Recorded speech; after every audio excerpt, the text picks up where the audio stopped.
All right.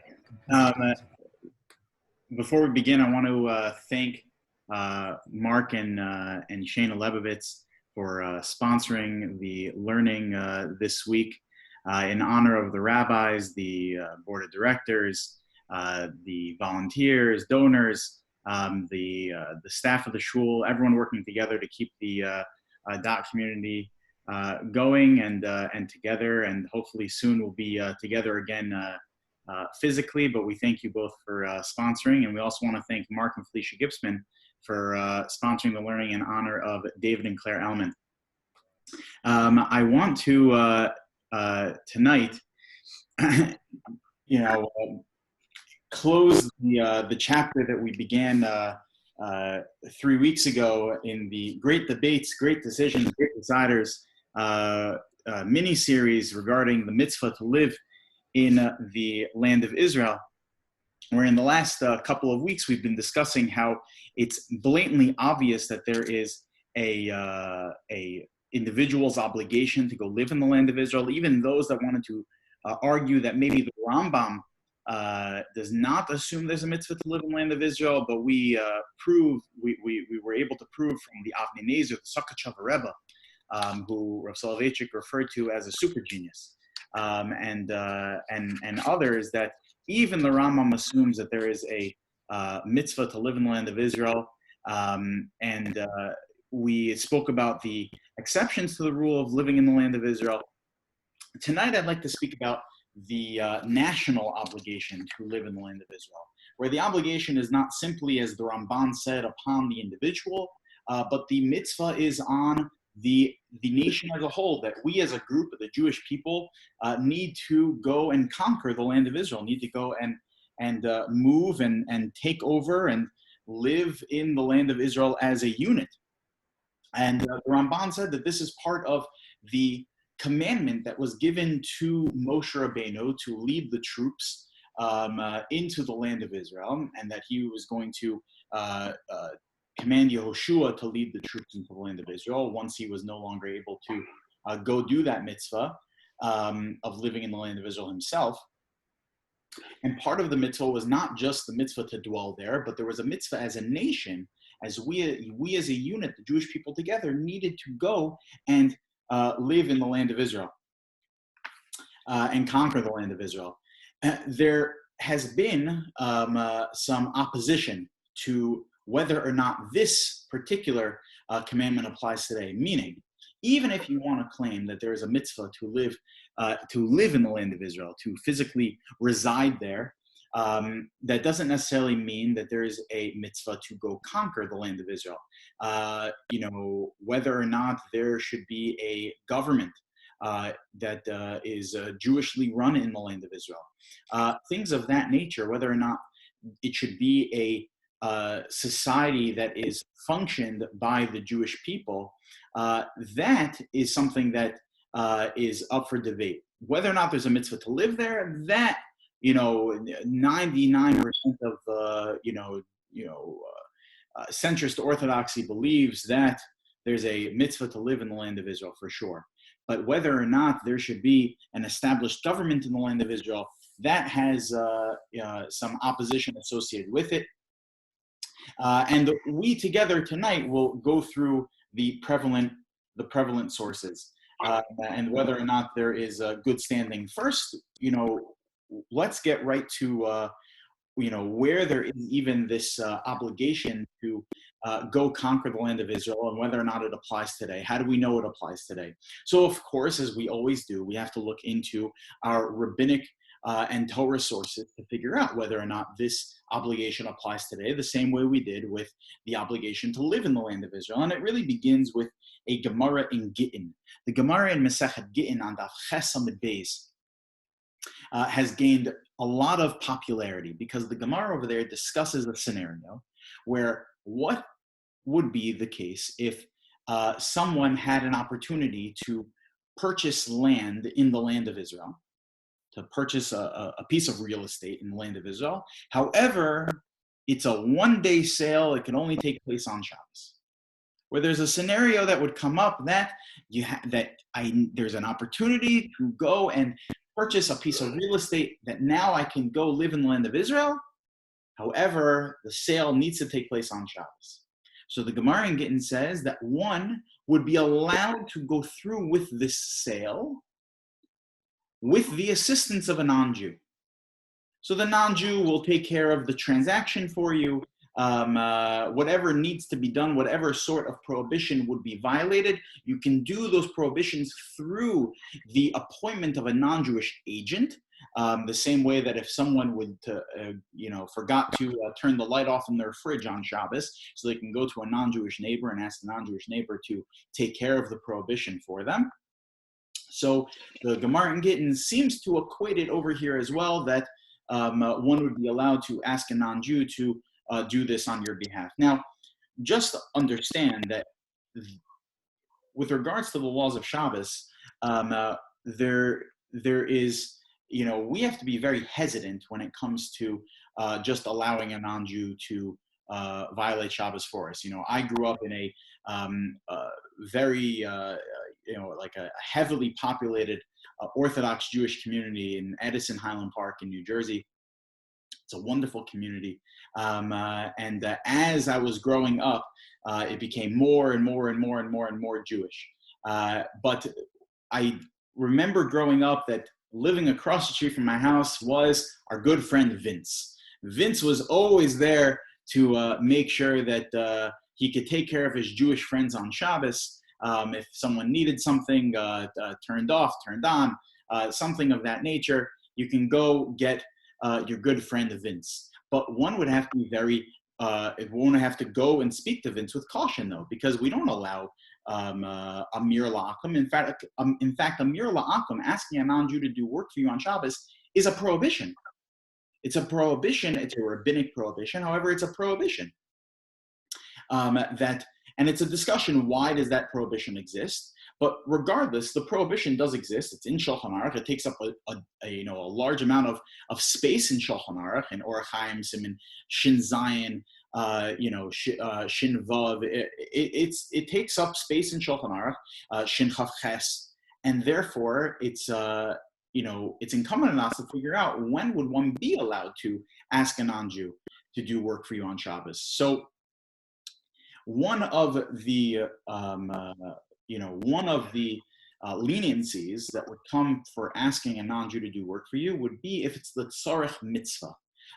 If they're only going to violate a rabbinic prohibition to begin with, and it would come with the result of you fulfilling a mitzvah, then that would not be an issue.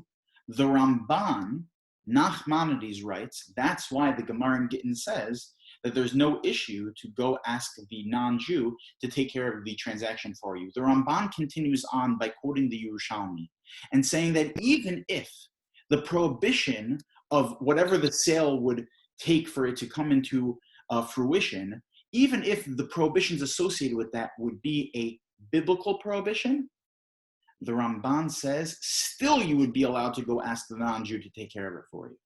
Why? Because this would be a mitzvah derabim, says the Rambam.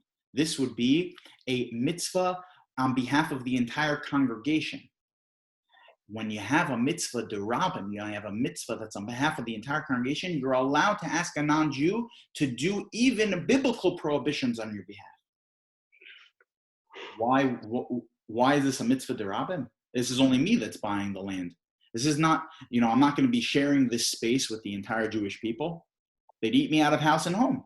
I can't just open up my house to everybody. So I'm buying a piece of real estate for who? For myself. So Ramban is coming to teach me, no. Because when a single Jew buys land in Eretz Yisrael, it's part of a greater fulfillment of a mitzvah of kibush haaretz, of conquering the land of Israel. And since it's part of the bigger mission of the Jewish people creating the Torah center that is Eretz Yisrael and is functioned under the auspices of the Jewish people, that is a mitzvah derabim. That is a mitzvah that's being performed on behalf of the entire congregation. So from this Gemara, it is made abundantly clear from the Ramban, from the Yerushalmi that we pointed out, that there is definitely a mitzvah of kibush Eretz Yisrael, of conquering and occupying the land of Israel. However, I'd like to bring your attention to the following Gemara.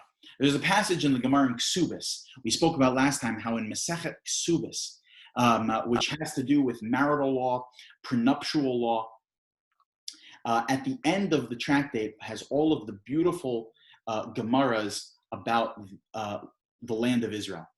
And we have a Masorah from the Gra that any stories that appear inside of a tractate have to do directly with the laws pertaining to that tractate. So what does Eretz Yisrael have to do with Masechet Ksubis, with a prenuptial agreement? Because Eretz Yisrael is like the ksuba between the Jewish people and God's union.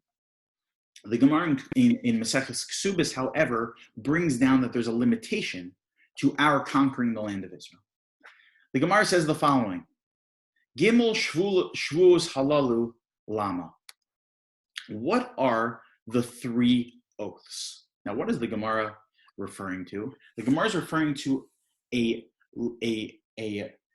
cadence of psukim in Shir Hashirim, where Shlomo Melech refers to these. He refers to Hishbati Benos Yisrael, that God had gone through an oath with the Jewish people, and the word Hishbati comes up 3 times in the beginning of Shir Hashirim. What is this referring to? So that's what the Gemara is wondering. What are these shvuos? What are these oaths that God had made with the Jewish people?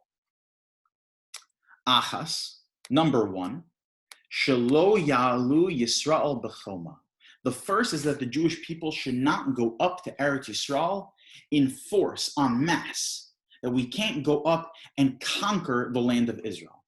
Ve'achas, another, Sheheshbiya Kodesh Baruch Hu et Yisrael shelo yirmedu be'umas ha'olam. That the second is that God made the Jewish people take an oath that we would not take an uprise against the other nations of the world. Va'achas, and the third oath is Sheheshbiya HaKadosh Baruch Hu, that God made an oath upon es ovdei kochavim, upon the other nations of the world, shelo yishtabdu bahen v'Yisrael yoser midai, that God made the other nations of the world swear that they would not persecute and harm the Jewish people more than necessary. Meaning that if they're acting in self-defense against us, okay, fine, so then we deserve it. But to persecute us unnecessarily, that God made the other nations of the world swear that they would not harm the Jewish people in that kind of a way. These are the 3 oaths. The 3 oaths, again, that God made the Jewish people take is that we would not rise up and conquer the land of Israel by mass and by force. Number 2 is that God made the Jewish people swear that we would not rise up against the other nations, we would not rebel against the other nations, and that God made the non-Jewish nations swear that they would not oppress the Jewish nation. So based on these oaths, based on this Gemara, which, by the way, it's very unclear historically when these oaths took place. I mean, we know certainly that reading the psukim in the Torah, there's a commandment by God for the Jewish people to go conquer the land of Israel. Sefer Yehoshua, the first 8 chapters of Sefer Yehoshua, this is what it's all about, of going to conquer the land of Israel. There's clearly a commandment in the times of Ezra, where there was a resurgence back to the land of Israel. Those times clearly were directives by God to go and conquer the land of Israel. So it has to be some point after this period. So it's very unclear when these oaths took place, how Shlomo Melech knew about these oaths. But regardless, there's a Gemara that says there is an oath that took place that the Jewish people would not go conquer the land of Israel. So based on this Gemara, the Munkach Rebbe, the Minchas Aluzer, the Megillas Esther, we spoke about him last time, Rabbi Leon, who wrote a sefer in memory of his mother, who the book is coming to defend the works of the Rambam, and they come and say that we see from this Gemara clearly that today there is certainly no mitzvah, meaning even if you want to argue there's a mitzvah to live in the land of Israel, certainly there's no mitzvah to go and conquer the land of Israel as a nation. And moreover, would even carry with it a prohibition of breaking an oath. You know that the Gemara in Masechet Shavuos on Daf Lamed Tes says that if an individual breaks an oath that they took, you know that the entire world shakes. If you break an oath, the entire world shakes. The Torah tells us it's something that lo yenake. If you were to take an oath in God's name and then you break that oath, that there's no tshuva for such a thing. This is a very serious thing. And therefore, we can't, as a nation, decide, okay, we're going to go back and conquer the land of Israel, because you would be breaking that oath. This was also made famous by Rabbi Yoel Teitelbaum. Rabbi Yoel Teitelbaum was the Satmar Rebbe. He passed away in the I think it was in the late 1970s or the early 80s. But he was a powerhouse in Hasidic Judaism in the 20th century. Post World War II, he was a Holocaust survivor, and then was able to bring resurgence back to the Satmar community. And he was an amazing Talmud Chacham. He was an amazing communal leader. He wrote a book called Vayoel Moshe. It's right over here. It's a sefer. It's a serious sefer. It's a halachic work. And in this work, it's called Vayoel Moshe, based on his name, Yoel. And he has in it Shalosh Ma'amarim, 3 articles, basically 3 big doctrines, dissertations, that all have to do with, except for one, the 2 out of 3 have to do with our topics: the mitzvah to live in the land of Israel and the Shalosh Shavuos, all about this Gemara, where a third of this entire book is pushing the agenda that we as a nation, it would be prohibited for us to go and conquer the land of Israel based on this Gemara. So it now begs the question, now that we've seen this Gemara, we can't ignore something that's in Chazal.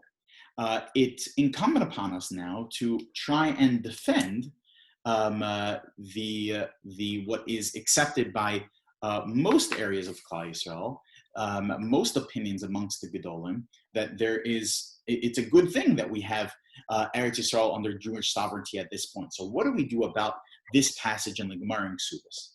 So there are 4 basic approaches that I'd like to present that we can work through together that show that this Gemara is not going to impede our ability to have sovereignty over the land of Israel as a nation.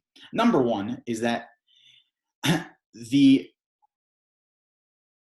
Rambam, nor the Shulchan Aruch, nor really any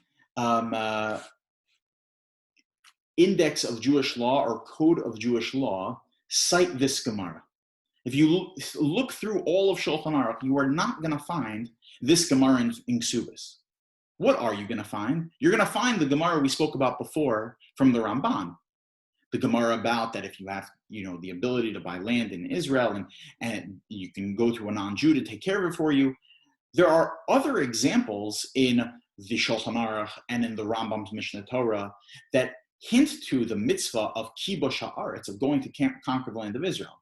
However, nowhere in the Rambam does he bring down any of these 3 oaths. Now, an oath is something that's binding, and therefore it should have been brought down in the Rambam.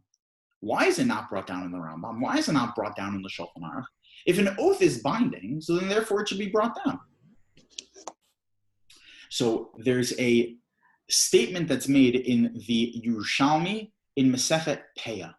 The Yerushalmi, the Jerusalem Talmud, says that there's a general principle. This principle is Ein Lamedin Min Ha'agada Halacha, that one cannot derive halacha, Jewish law, from Agadada. What's Agadada? Agadada is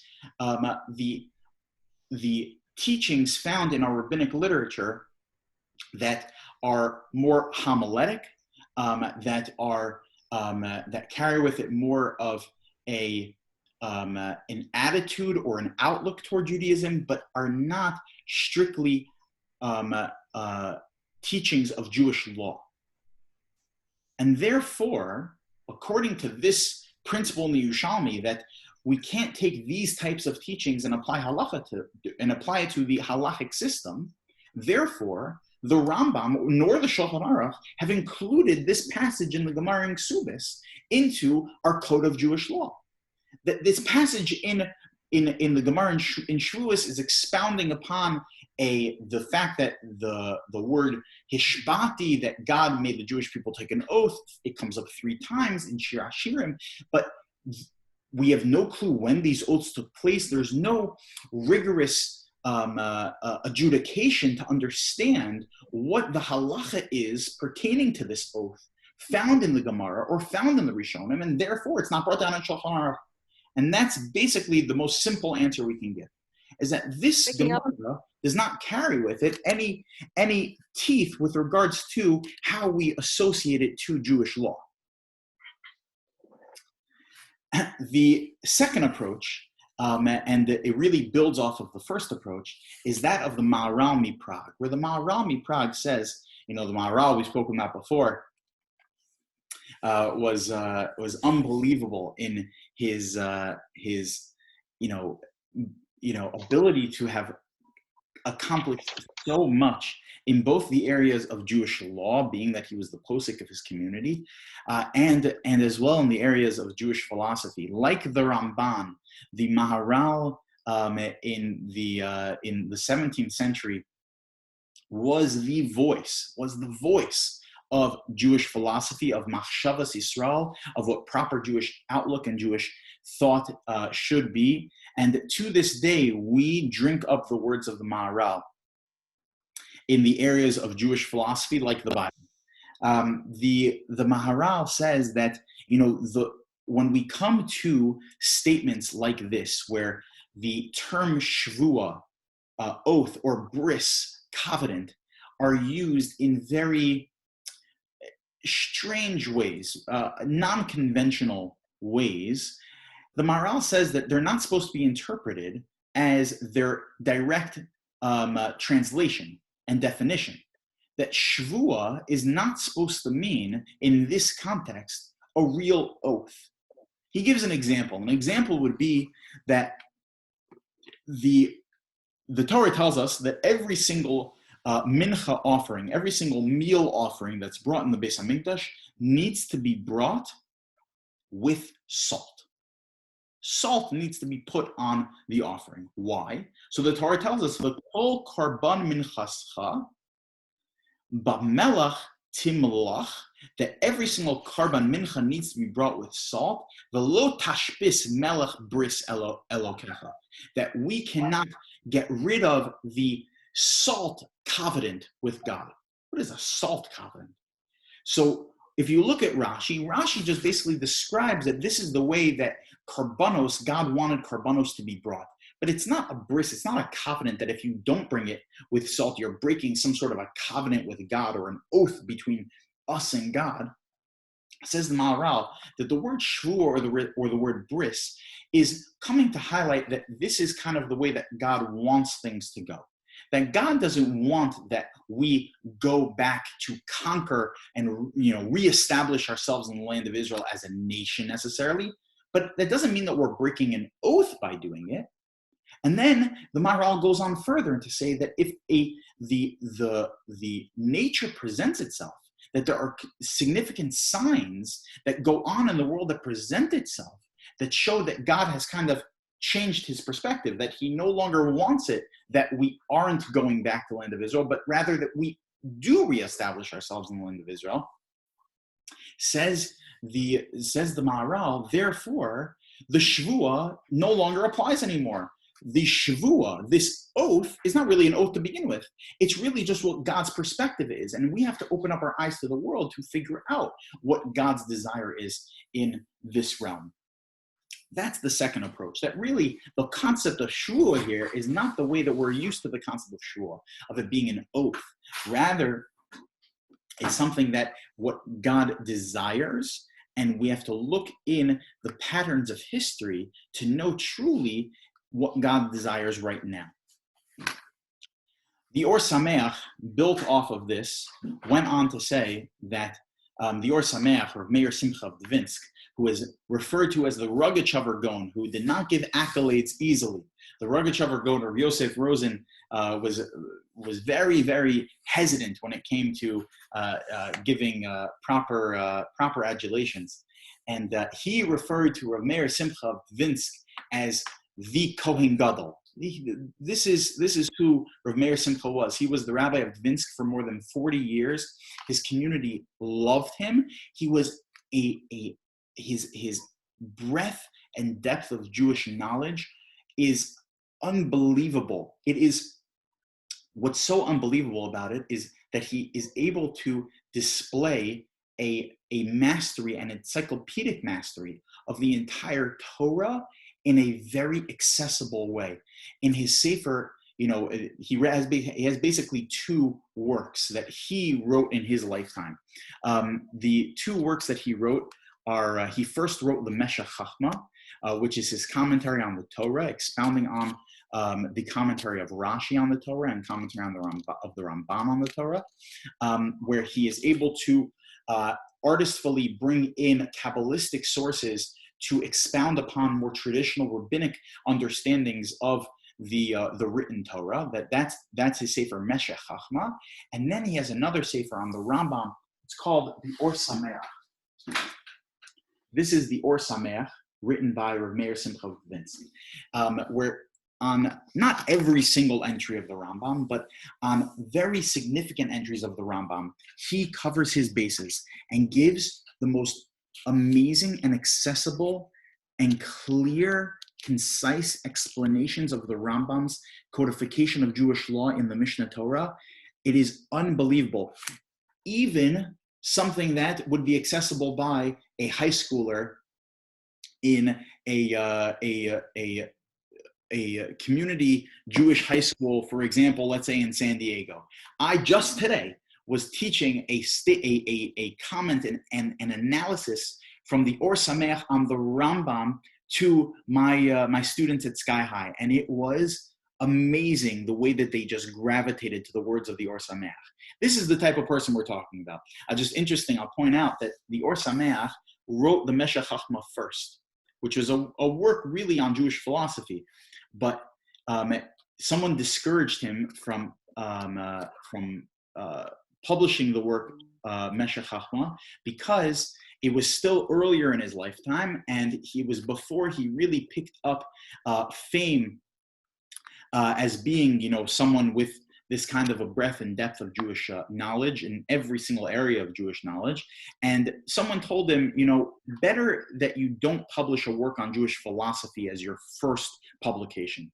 Better you publish something in the area of Jewish, something in halacha, something like, for example, on the Rambam, which he ended up doing, the Or Sameach, in order so that people respect you as a Talmud Chacham before you become someone who's just simply a darshan, someone who simply just can give a good vort, a good, nice, pleasant idea. Better that you're able to prove yourself as a Talmud Chacham first. So he ended up working on the Sefer Or Sameach, which thank God he did, because it is an unbelievable work.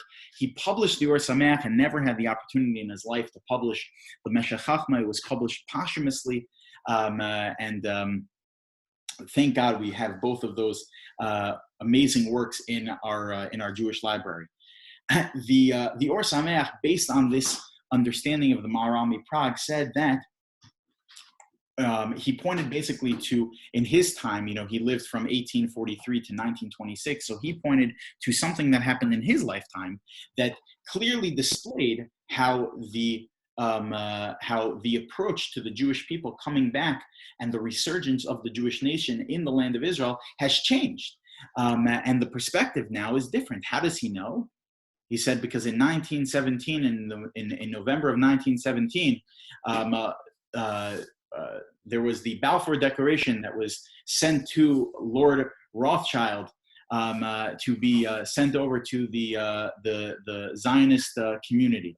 And the declaration was made clear that the British mandate sees the importance and the necessity of creating a Jewish homeland, and eventually how the Jewish people will have sovereignty over the land of Israel again.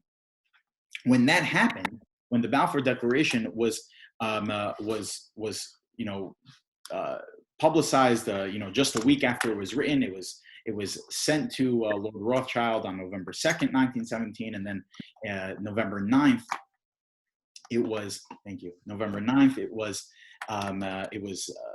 published in the newspapers. At that point, says the Or Sameach, now we know that these Gimel Shvuos, these 3 oaths, no longer apply anymore. And therefore, of course, there would be the mitzvah again upon the Jewish nation to go conquer the land of Israel. The Or Sameach then gives us our third, the next way of approaching this issue of the 3 shvuos. And that, he says, is that these 3 shvuos, these 3 oaths, are dependent one on another. That if there were 2 sides over here. There's the Jewish side, which we had 2 oaths that we took, which is that we would not rise up against the other nations, and that we would not conquer the land of Israel by force. But then there was another side to the deal. What was that? That was the oath that was taken by the non-Jews, that they would not oppress they would not oppress the Jewish people unnecessarily. Says the Or Sameach, 2,000 years of persecution, relentless oppression against the Jewish nation bears testimony to the fact that the non-Jewish nations did not uphold their side of the deal. And therefore, we are not bound to our side of the deal either. Meaning, as soon as there was crusades and Chmielnicki riots, and as soon as, after the Or Sameach already passed away, a Holocaust where more than 6 million Jews were murdered, so then the Shvuah clearly doesn't apply. And the land of Israel was established after the partition plan was put into place, also in November of 1947. And then in 1948, we know that the land of Israel was declared Jewish, was declared under the auspices of the Jewish people. It's because the non-Jewish nations did not uphold their side of the deal, and therefore we don't have to uphold our side of the deal either. That's what the Or Sameach said.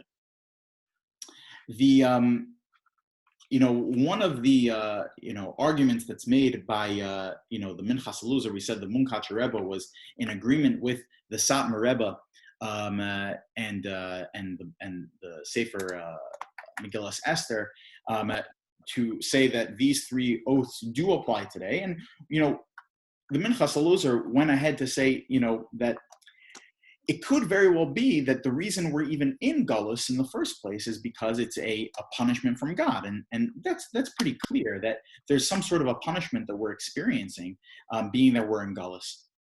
And that's blatantly obvious. And therefore, the Minchas Eluzar says, who are we to get in the way of God going through with his onish? That a child shouldn't get in the way of their parent, if they have to reprimand their child. So the child has to respectfully take whatever disciplinary action is given by the parent, and then we have to obey that disciplinary action. And therefore, says the Minchas Eluzar, it would seem that we have to obey by the disciplinary action that's being taken from God against the Jewish people, that he doesn't want us to have the land of Israel yet. And we know that because we don't have Mashiach. That argument is a very difficult argument to swallow, basically for 2 reasons. One is, my Rebbe Rav Hershel Schachter likes to point to how, if someone is sick, so what are you supposed to do? You go to the doctor. We in Judaism don't believe that doctors heal people or even medicine heals people. What do we believe? We believe that God heals people. Ani Hashem Rofecha, that God is the ultimate healer. That he gives permission to the doctors to be his agents in delivering the medicine and doing what is needed to be done to help save people. However, at the end of the day, it's Ani Hashem Rofecha, that God is the ultimate healer. However, the Torah tells us that if someone is sick, they shouldn't say, God will heal me. I'll just go lie down in my bed, and whatever sickness is upon me, God will heal me. Absolutely not. What does it say in the Torah? It says in the Torah, V'rapo yirapeh, go to the healer to get healed, meaning you should go to the doctor. The Gemara in Bava Kama says that you don't need a source in the Torah even to tell you that you should go to the doctor. If someone's sick, what do? You go to the doctor. That's it. We see from our traditional Torah sources that even though someone is experiencing a quote-unquote punishment from God, some sort of a disciplinary action from God, which we view sickness in that way, it could very well be that some sickness is the result of a punishment. That's not necessarily true. We know that from Sefer Iyov that that's not necessarily true. However, if there is a potential that the sickness that someone is experiencing is due to a punishment from God, so then therefore you should never go to the doctor, according to the Minchas Elazar, because you can't get in the way of God's disciplinary action. So that argument, seems to be lacking basis. But then, Rav Shechter added on, based on what we're presenting right now, that we have the Balfour Declaration and the partition plan, and all of those things, and you just have to open your eyes in history. And Yom Yerushalayim is coming up, and just the open miracles. You read a book, like the 6-Day War. The 1967 war, the 6-Day War, you read books and testimonies about what took place. There are these open miracles that are taking place. It's very difficult to say that, we're still experiencing this punishment from God, that God doesn't want us coming back to the land of Israel. Is a very, very difficult thing to say. With all of this in mind, it is, of course, a mitzvah for us to go and live in the land of Israel, to go conquer the land of Israel. I'd like to, at a certain point, circle back to an offshoot of this topic at a Great Debates, Great Deciders, and Great Decisions series, maybe in the future, about the land for peace, a halachic perspective. And what the Torah has to say about land for peace and that great debate. But this is a nice way for us to end off this mini series of the mitzvah to live in the land of Israel, both from an individual's perspective and from the perspective as a nation. I want to end with a comment from the Chafetz Chaim that in benching in our bracha achrona, we talk about Eretz Yisrael. And how do we refer to Eretz Yisrael? We refer to Eretz Yisrael as a land that is rechava. We say in benching the following.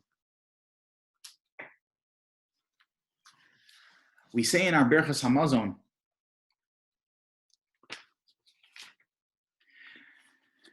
that the Torah says, Kakasu v'achalta v'savata u'berachta, that we are obligated, that after we eat and we are satisfied, to bless as Hashem Elokecha, to bless God. Why? Al ha'aretz hatova asher nasan lach, on this amazing land that we have. And just before, in the previous paragraph, before we cite the scriptural source for the obligation to bench and thank God for our food and the bounty we have from the land, we say, No delacha Hashem Elokeinu, that we thank you, Hashem, al she'nchalta la'avotenu, that you have given to us in our heritage, the land of Israel. And what is this land? It's an eretz chemda, it's a desirable land, it's tova, it's good, and it's rechava, it's spacious, it's large. It's a vast land. Now, all you have to do is spin a globe and try and find the land of Israel. And if you're looking for the largest land on the map, the largest landmass, you are not going to be picking Eretz Yisrael. Eretz Yisrael is a tiny little sliver of a country. So what are we doing referring to Eretz Yisrael as Eretz Chemda Tova Urachava? It's large, it's vast. So the Chavetz Chaim pointed out, he said, you're right. If we're going to be comparing the land of Israel to other land masses, if we're going to be comparing Eretz Yisrael and we're going to be measuring the land of Israel on a geographic scale, so then, yeah, it's not big. But that's not the way that Eretz Yisrael is supposed to be measured. Eretz Yisrael is supposed to be measured on the scale of diamonds. That on the scale of diamonds, the land of Israel is the largest diamond in the world. That we have an amazing diamond. We as a people have an amazing, beautiful land. It's unbelievable that we have an ability to go touch, visit, experience, support, be a part of the land of Israel is something that our ancestors only dreamed about, like we spoke about last week.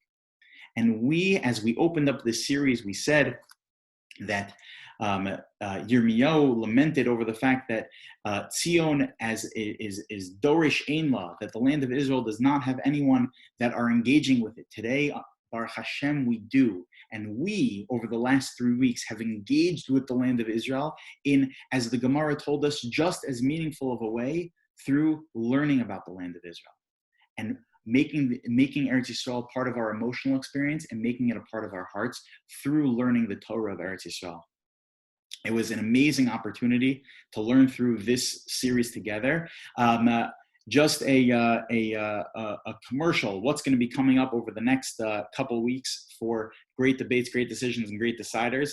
The next 2 weeks, it's going to be post-Lag BaOmer, but nevertheless, I think it would be a good opportunity to do one Great Debates and Great Decisions, Great Deciders on Rabbi Shimon Bar Yochai and one on Rabbi Akiva. That would be the next 2 weeks. And then the last week, we're going to do a Great D's on the holiday of Shavuos. And then after Shavuos, we'll pick up with our new series, to be determined. Yasher Koach, everybody. Rabbi, could I ask a question? This is Shayna. Sure, of course. Yeah, I can hang on for a couple minutes for if anyone has any questions, of course.